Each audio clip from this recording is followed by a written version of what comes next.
Hello guys! So ngayon nga ay samahan niyo kaming kumain dito sa Pendog sa may Nasugbu.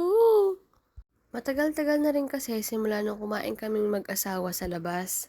Buti na nga lang at hindi namin sinama si Bullet. Kita niyo naman yung mga laruan na nakahilera. Naku, siguradong hindi niya yan titigilan sa sobrang dami.